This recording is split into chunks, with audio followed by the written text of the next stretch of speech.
At this time, I'm kind of vacillating between what do I do now? I'm sick of prostitution, I'm so sick of stripping, I'm in pain, I'm an alcoholic. I don't know what to do, so I kind of just sat home for a few months and I got into the occult. And I had allowed so much satanic activity in my life that whenever time I looked at the moon, it would tell me to F off. And I thought it was crazy, and then I asked the neighbors, they're like, are you dabbling in the occult again, or the Ouija board? I'm like, yeah, but the Ouija board tells me it's Jesus Christ. Yeah. Yeah, I was really demon-possessed.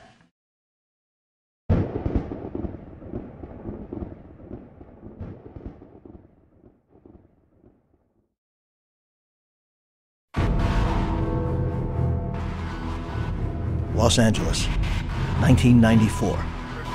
Okay, it's for you. I know that, but do it for the kids too. Up in the San Fernando Valley, the adult video business is booming. Chasey Lane is signed as Wicked Pictures' first contract star, and adult superstar Jenna Jameson makes her porn debut. But elsewhere in the Southland, close but yet so far away, the life of wannabe porn superstar Shelley Moore is out of control and spiraling downward. A full-blown alcoholic and drug addict, she's washing out of the porn business and struggling to raise her 6-year-old daughter. Though she still supports herself as a prostitute and small-time con artist, things are rapidly going to pieces. Intoxicated daily, Shelley reads about New Age spirituality and sits for hours on end surrounded by white candles. She hallucinates that Satan is speaking to her through the moon, and soon begins to believe she has developed psychic powers, including telekinesis.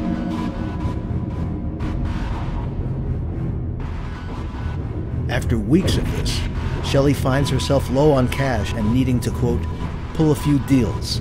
When she ends up at a bar called the Boar's Head in Covina, California, little does she know she's about to begin a brand new chapter in her life.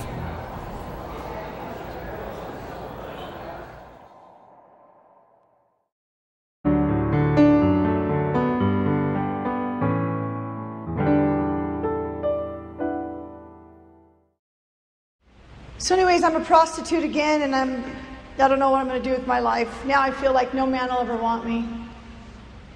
And all of a sudden, I go to a bar one night. I met a pastor's son in a bar. He asked me if he could buy me a drink. I said, yeah, whatever. You want to go out? No, I don't date, okay? I charge about $300 an hour, and I doubt you can afford that. He's like, no, really, maybe we could go out and just play pool sometime. I'll play some pool. You buy me some drinks or something. I was all about, you got to give me something. I want drinks, drugs, money, something. And he's actually really sweet with me and said, hey, you want to go out sometime? I said, no. And he goes, do you get high? I'm like, well, yeah, I do that. Now you're talking. Like, what do you got? Meth. He was a meth dealer, even though he was a pastor's son. I guess what had happened was his father, when he was a pastor, fell to sexual sin and they had lost everything. He goes, we're having a bachelor's party, we need a stripper. Yeah, right. All right. You know, I looked at him right away and went, oh, this will be easy. That's an easy $300. Well, anyways, the guy kept calling me and wanted to go out. So when I knew he had meth, I said, bring it on, I'll go out with you. I'll just use this guy for all his meth, and we'll make him buy me drinks too. It was all about using men. Well, he started coming over to my house, bringing all this meth, and we'd be just snorting it. And I began to stop working. I began to not want to work as much and just spend time with this guy. He'd bring over checkers and cribbage. Next thing you know, this guy and me are sitting in my apartment up to 3 in the morning playing checkers, getting high on meth. He comes over and goes, you want to play checkers? You want to play games? I'm like, games? I haven't played games since I was a kid. And we'd sit there like little kids, I'm going to win. And he just really was my friend. And the only reason I really went out with him because he said he had meth. See, porn stars love drug dealers. We go together. But this guy started being really kind to me. He didn't pursue me sexually. I didn't understand. In fact, I told him I thought I was gay. So what, are you gay or something? It's a sweet story in a twisted kind of way, but then the tale begins to take a surreal turn. He started coming over to my house, bringing all this meth, and we'd be just snorting it. Next thing you know, we'd grab the Bible and go, dude, look what Joshua did. no, really, like Moses really did part the Red Sea. Are you serious? No, what about Esau? And all of a sudden I'm like, oh my gosh, we're getting high in meth reading the Bible?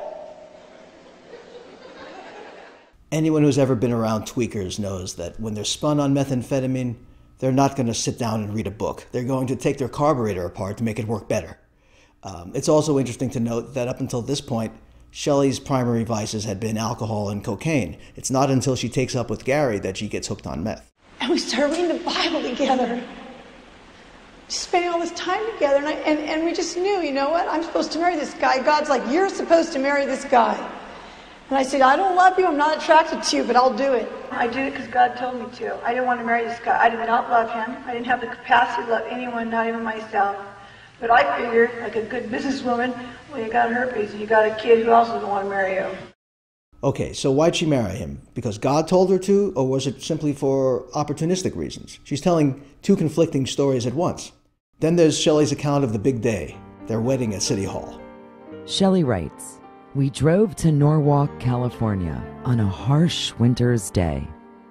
However, historical weather data reveals that the daytime temperature range that day was between 54 and 63 degrees Fahrenheit. It's all about telling a good story. What is a con artist but a storyteller? Shelley freely distorts and overdramatizes everything because it's mythology, filled with portents and omens. In her book, Shelley tells a quaint story about Gary early on in their courtship showing up at her house unannounced with rags to clean her house for her. It's part of the mythology, you know, the white knight with the sun behind his golden hair.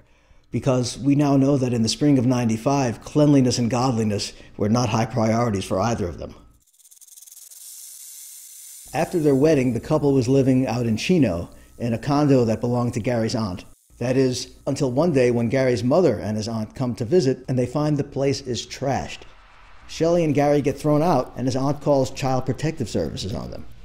So Shelley calls her parents for help and they come to her rescue. The Moores put Shelley and Gary up in the family's 30-foot Alpha Gold fifth-wheel camper. Her parents also forked out the first month's rent so the RV could sit parked in San Dimas. What did Shelley and her white knight do? They completely trashed the camper as well, to the point that her parents decided to sell it rather than get it repaired. By now the couple is in dire straits. They have no jobs, and they're addicts living on welfare. Shelley's mother suggests that Gary should join the army because it'll make a man out of him. Shelley agrees and tells Gary he needs to enlist to support them.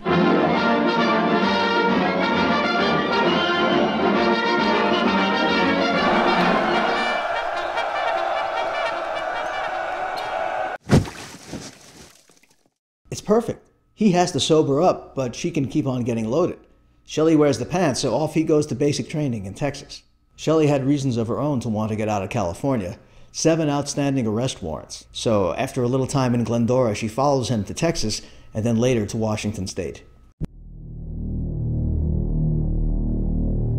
It's after their exodus from Southern California that Shelley begins her fabled recovery.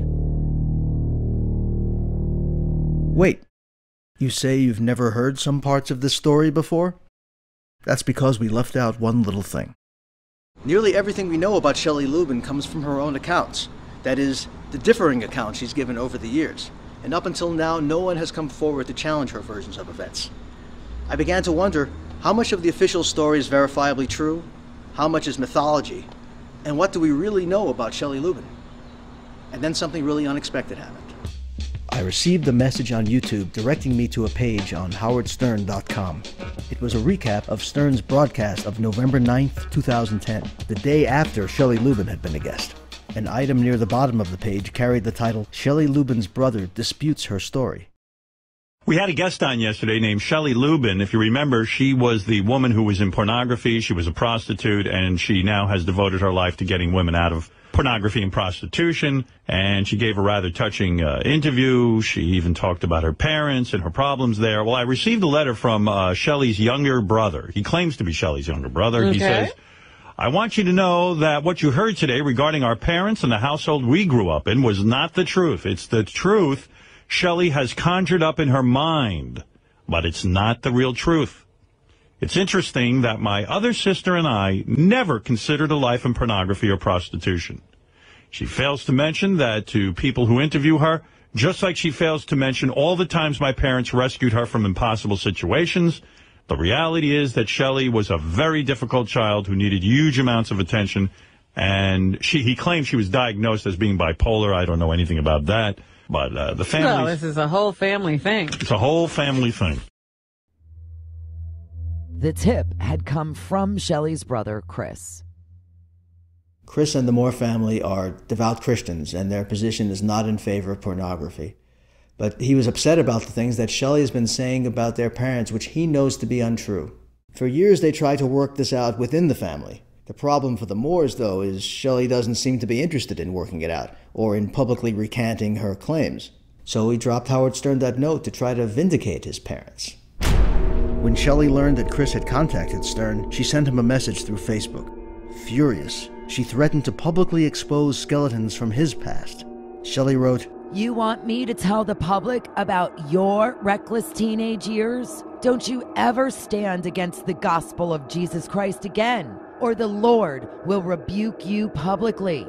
I forgive you, but the Lord is powerful in me, and he will not be stopped. You have done a terrible thing to the gospel of Jesus Christ and against my family. Heck, I don't even care about me or my family, but zeal for the Lord has eaten me up. Shelley closed with what sounds like a warning or a threat. Sometimes the Lord has to break our legs when we stray. He will now break yours. Her brother responded, Let me explain something to you. I'm not coming against your ministry. In fact, I quite like your ministry. I'm coming against you and your manipulation of the truth regarding our parents and how you were raised. You know what I think? I think you're believing your own hype. As long as you continue to trash Mom and Dad, I will contact every personality you contact and defend my parents. Shelley's response? Then let it be, Chris. Be the Judas.